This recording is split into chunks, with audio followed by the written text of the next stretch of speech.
The South African Broadcasting Corporation refutes weekend newspaper reports that it plans to cut its staff by 33%. Newspaper reports suggest that this is part of the public broadcaster's turnaround strategy. SABC's turnaround strategy was rejected by Finance and Communication Ministries when it applied for a 3.2 billion rand government bailout. We now get reactions as promised from the unions in the SABC, the Broadcast, Electronic Media and Allied Workers Union President Bemawu, the President Hannes du Buisson joins us on the line in Vice Cup. Hannes, welcome to SABC News Channel. The agenda.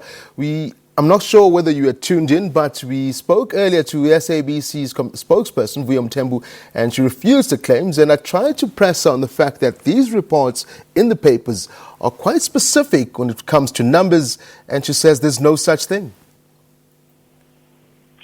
Well, we have also seen those reports. Of course, we have been in contact with executive management in respect of that. It appears as if those figures are coming from that rejected turnaround plan of last year, and that we have been ensured by SABC management that, and I'm talking about executive management, that there are no new plans to get rid of SABC staff.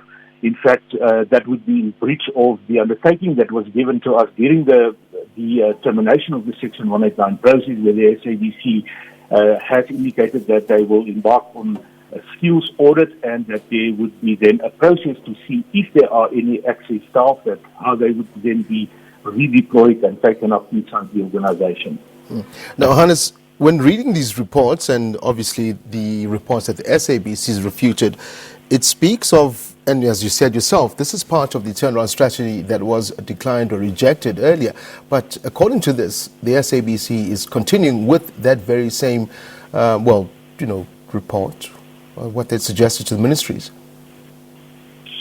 Well, I'm sure the SABC is not going to go on record, and that would be utter bad faith if they do that, to refute these plans if that is indeed what is on the table. We did inquire earlier this week to ask about that 11-point plan. We were told by the SABC executive that they are not currently in possession of that plan. It seems this morning that they now have the plan, but it seems to be confidential. So we will engage the SABC one more time and ask them to please provide that, so that we, of course, can make sure that that is not part of that particular plan. We hope that is not true, that the SABC has made a decision prior to any consultation and any Section 189 process to close down certain offices, to get rid of staff. At this point in time, if the SABC says it's not so, then we have now the information to the contrary, then of course we have to believe them, but with caution.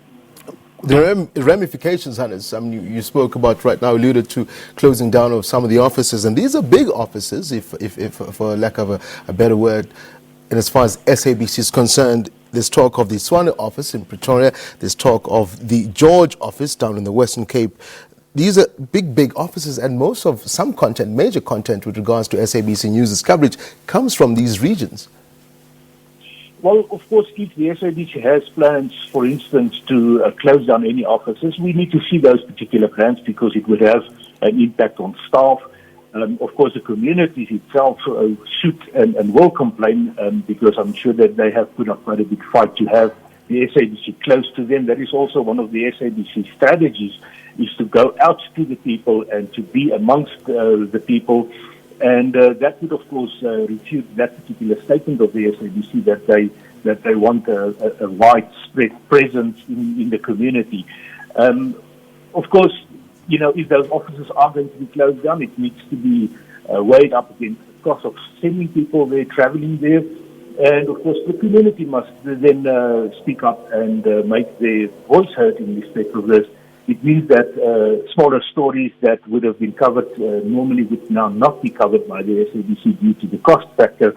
And, of course, if that plan is going to be put on the table, then we urge the community to raise their voice in opposition of that. The community, Hannes, can raise their voice. What will the unions in the SABC do if something of this effect? We know that Section 189 was stopped by the SABC, but if this does proceed, what are the unions? What should we expect from the unions as a worker of the SABC sitting at home right now and listening to you? What would happen?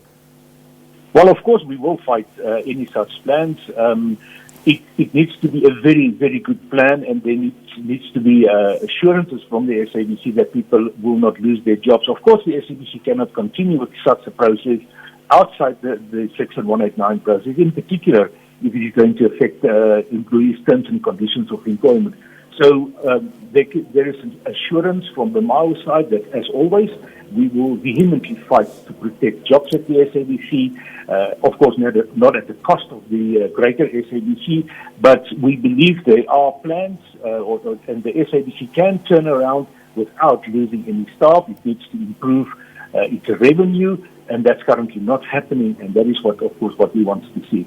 I mean, if you look at the numbers, Hannes, again, this is the reports that we're picking up on the newspaper reports from the weekend, and the SABC has refuted them. There's talk of cutting new staff by 233 from the current 937, which would save the corporation close to 62.23 million rand.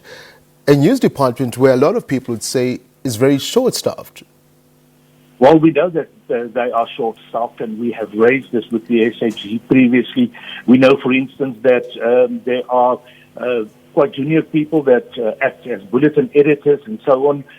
So we know the SABC is short-staffed, and if there is any place that the SABC cannot afford to cut, that would be at the news department. We refuse to believe that there are news staff sitting there doing absolutely nothing and receiving a salary. So I doubt those particular figures, and of course I believe that if it comes from the previous turnaround plan that was turned down by, of course, the Department of Communications, then there is a reason for that plan not being put into place at the end of the day. It is the SABC's core business, news and information, and that is where they in fact should get more people, not cutting down on people there. Hannes du Buisson, President of Bemawu, the Broadcast, Electronic Media and Allied Workers Union. Thank you indeed for joining us. Following up on that story, we read at the top of the hour that the SABC had planned to cut 33% of its staff, and the SABC's Vuyo Mthembu refuting the claims on newspapers this morning. Thank you very much, Hannes.